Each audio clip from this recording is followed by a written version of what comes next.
Now, Sunanda Tharoor, wife of the then Union Minister Shashi Tharoor, was found dead in Suite 345 of South Delhi's Leela Hotel on January 17 this year. Her body was reportedly found by Tharoor around 8 p.m. when he returned to the hotel after attending a meeting of the All India Congress Committee.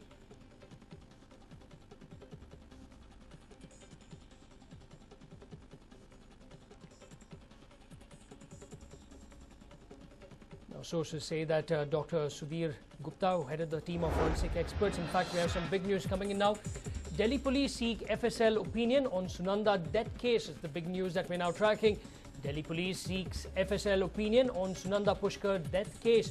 FSL forms 3-member panel to probe Sunanda death case. It's the big news that your channel is now tracking. Delhi police seek FSL opinion on Sunanda Pushkar death case. FSL forms 3-member panel to probe Sunanda Pushkar death case. Of all this, after the head of the forensics department at the All India Institute of Medical Sciences stirred a hornet's nest by claiming that he was pressured into giving a tailor-made report in the Sunanda Tharoor death case. Dr. Sudhir Gupta, who headed a team of forensic experts that conducted the post-mortem, has now written to the Health Ministry and the Chief Vigilance Commission, complaining that he was pressured by top officials to show it as a natural death. Now, this is the big news that we're now tracking. Delhi police seeks FSL opinion on Sunanda Pushkar death case. FSL forms a 3-member panel to probe Sunanda Pushkar death case. Now, BJP leader Subramanian Swamy alleged that Sunanda Pushkar Tharoor was killed in a professional way. Swamy said that Sunanda Pushkar would expose the IPL deals. Robert Vadra's name would have also surfaced, demanding a court-monitored investigation into the Sunanda's death case. Swamy said that he will be filing a PIL very soon. He has also maintained throughout that there was foul play in her death. He had earlier said that there was evidence that former Union Minister Shashi Tharoor's wife was murdered using a Russian poison, adding that he had the proof to support his charges.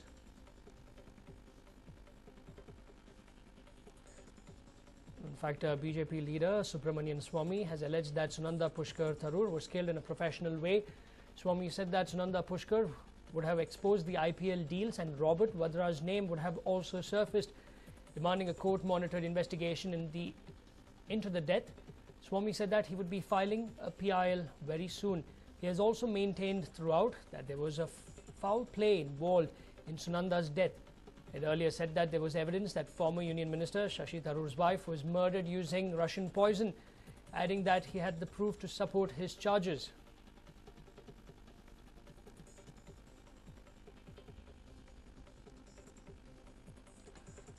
Well, apart from that, this was the big news that we were tracking say a few seconds ago. The Delhi police have now sought an FSL opinion on Sunanda Pushkar death case, and for that the FSL has now formed a 3-member panel to probe Sunanda Pushkar Tharoor death case.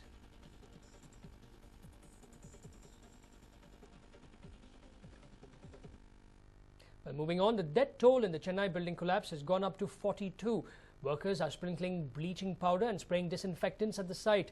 The workers are continuing to drill holes and clear the rubble from the site where faint cries for help could be heard.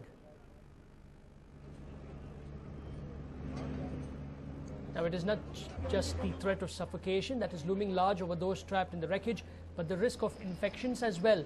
Rescue workers wearing masks are spraying a mix of Lysol and Dettol to keep infections away.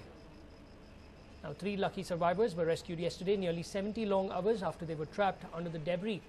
The tragedy occurred on the 28th of June in the evening between 5 and 5:30, and the 11-storied under-construction residential building collapsed. At the time of the collapse, the numbers who were trapped inside was given at somewhere between 30 and 40. But the next day in the evening, Tamil Nadu Chief Minister who arrived stated that there could be more than 70 to 80, considering that it was raining and many had taken shelter in this building. And after she visited the spot, immediately after that, the next afternoon, Andhra Pradesh Chief Minister and Chandrababu Naidu also visited the spot, considering the fact that most of the labourers hail from Andhra Pradesh and also from a few northern states. Now, more than 20 have been rescued, 42 people have lost their lives. Officials state that it will take them some more time in order to clear the complete debris and also try either save or remove the dead bodies of those trapped under the debris.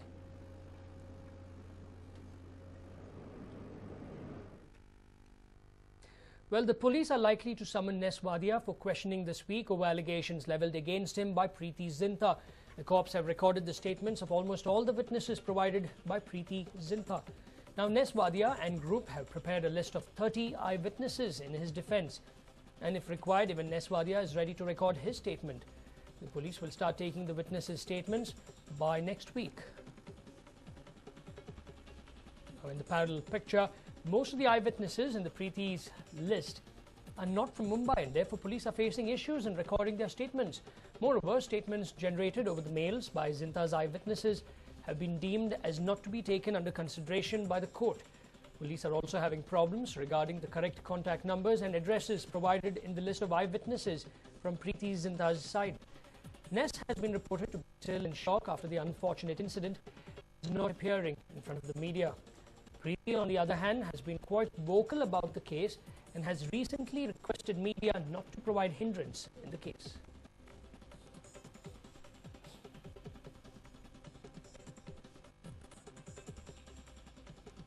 Now, a source close to Wadia said this list would be submitted to the police so that a fair chance is given to him. However, they will not be approaching the police on their own. They will submit this report only when they are called for questioning. Now, though the names of Wadia's set of witnesses have not been disclosed, sources say that they are the ones who were present at the Garware pavilion on the 30th of May when the alleged incident occurred, and also those who were present at the auction in Bangalore where the actor was allegedly abused by Nes Wadia. We now slip into a short break. News and updates. Well, the Karnataka police basked in glory yesterday. They nabbed dreaded dacoits, who had given them many sleepless nights over the past few months. Take a look. A bad day for dacoits. Two gangs of dacoits arrested in a span of 24 hours. Yesterday, Karnataka cops had a reason to celebrate. They arrested members of two dreaded gangs of dacoits in just a day. The bigger catch of the two was this man from Mysore. The man you see here is Nagaraj alias Subramanya. Nagaraj was the leader of a gang of 6 dacoits who were involved in the infamous gold heist of 2013 in Perambuddur in Tamil Nadu. Nagaraj and his men hijacked a tempo traveller belonging to Sequel Services and made away with 12 kg gold worth over 3.5 crore rupees. This is a very old permanent gang. Moving around all over Karnataka, ಮತ್ತೆ ತಮಿಳುನಾಡಿನಲ್ಲಿ ಕೂಡ active ಇದೆ. This man had eluded the cops' grasp all this while his gang members had been nabbed. While the Mysore cops were basking in the glory of this arrest, the Devanhalli cops too were in a celebratory mood. These masked men are dacoits who operated in the states of Andhra Pradesh, Tamil Nadu and Karnataka. For many years they made a living by targeting residences alongside interstate highways. But one heist landed them in serious trouble. On March 11, 2013, they attacked the residence of Govindaraju in Venkatagiri Kotte village of Devanahalli. On one night, they looted 900 grams of gold, 2 kilograms of silver and 8 lakh rupees in cash. After a 15-month-long hunt, the Devanahalli cops nabbed the gang with some help from the Aitanagar police in Andhra Pradesh. The fate of this gang is now pretty much sealed in stone. It was a good day for the Karnataka cops, considering the two major successes achieved in a span of just 24 hours. Their success also comes as a warning to criminals in the state. With Ram from Mysore, Venkatagowda from Devanahalli for News9. Now, call it a case of overzealous civic bodies at work on a simple lack of coordination. But the two agencies, that is the BBMP and the BWSSP, have managed to make life miserable for residents of Basveshwar Nagar. Look at this dug-up road. It is near the Ambedkar Stadium in Basveshwar Nagar. The board says it all.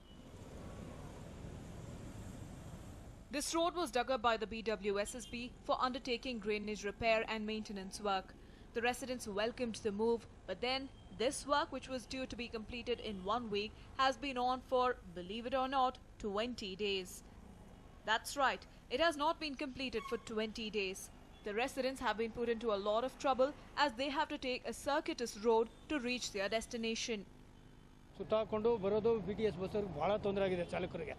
ಆ ಚಾಲಕರು ಭಾಳ ಸಾಹಸ ಮಾಡಿ ಆ ಬಸ್ನ ಓಡಿಸ್ತಾ ಇದ್ದಾರೆ. ಮತ್ತೆ ಅಲ್ಲೆಲ್ಲ ಒಂದು ಕಾಮಗಾರಿ ಸಣ್ಣದು ನಡೀತಾ ಇದೆ. ಅದನ್ನು ಇದು ಮುಗಿದ ಮೇಲೆ ಅದು ಮಾಡ್ಬೋದಾಗಿತ್ತು, ಏನೋ ಅದನ್ನು ತೊಗೊಂಡ್ಬಿಟ್ಟಿದ್ದಾರೆ ಕೈಗೆ. ಬಟ್ ಇಲ್ಲೂ ಅಲ್ಲಿಂದ ಸುತ್ಕೊಂಡು ಬರೋರಿಗೆ ಭಾಳ ತೊಂದರೆ ಆಗುತ್ತೆ. ಯಾವುದಾದ್ರೂ ಒಂದು ಕಾರ್ಯ ಬೇಗ ಮುಗಿಸಿ ಮಾಡಿದ್ರೆ ಜನಗಳಿಗೆ ಭಾಳ ಅನುಕೂಲ ಆಗುತ್ತೆ. ಆಮೇಲೆ ಇನ್ನೊಂದು ಏನಾಗುತ್ತೆ ಅಂದರೆ ಈ ಕಾರ್ಯ ಬಂಡೆ ಸಿಕ್ಕಿದೆ, ಭಾಳ ಶ್ರಮಪಟ್ಟು ಮಾಡಿದ್ದಾರೆ. ಅದನ್ನು ಬೇಗ ಆದಷ್ಟು ಮುಗಿಸಿದ್ರೆ ಜನಗಳಿಗೆ ತೊಂದರೆ ತಪ್ಪುತ್ತೆ. Reportedly, the BWSSB work has stalled as the digging operations hit rock formation. This has delayed the work, with senior officials confirming that it would take at least 30 days before the whole operations can be completed. ಈಗ ನೀವಾಗಲೇ ನೋಡಿದಾಗೆ ಅಲ್ಲಿ ಆರ್ಡ್ರಾಕ್ ಬಂದ್ಬಿಟ್ಟಿದೆ. ಆರ್ಡ್ರಾಕ್ ತೆಗಿಬೇಕಾದ್ರೆ ಮತ್ತೆ drainage BBMP drainage ಇದೆ, road ಇದೆ, traffic ಇದೆ. ಅದಕ್ಕೋಸ್ಕರ delay ಆಗಿದೆ. ಅದನ್ನು ನಾವು ಬ್ಲಾಸ್ಟಿಂಗ್ ಮಾಡೋಂಗಿಲ್ಲ, ಚಿಪ್ಪಿಂಗ್ ಮಾಡಬೇಕು. But even as the residents come to terms with this truth, an overzealous BBMP began sewerage repair work in one of the adjacent roads. This has only compounded the misery for the residents. All this means the commuting time for Basweshwar Nagar residents has only increased. On an average, the BMTC buses have to travel an additional distance of 6 kilometers from Basweshwar Nagar to Majestic. So till the repair works are completed speedily, the residents will have to put up with the nuisance and pain caused by the BBMP and BWSSB. Anand Burli, News9, Bengaluru. Now, with no solution in sight to the garbage mess, it seems like the Chief Minister is looking abroad for solutions. Sweden's ambassador to India, Errol Sandberg, invited Siddaramaiah to showcase its latest technology in solid waste management and urban transport system to the state government. Sandberg met the CM in his office yesterday and extended the invitation to visit Sweden from the 17th of August to the 21st. Siddaramaiah said he is yet to take a decision on accepting the invitation. Well, it remains to be seen if Siddaramaiah can indeed learn a thing or two about waste management and implement it in Bengaluru.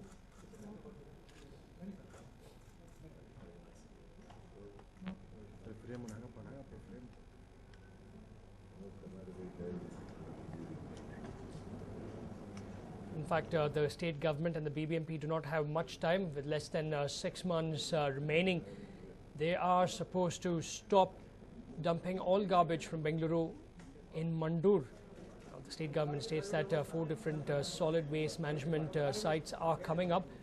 The big question is, will they be able to manage that? Now, Sweden, seeing the problem that Bengaluru is facing, has actually come forward and offered their help.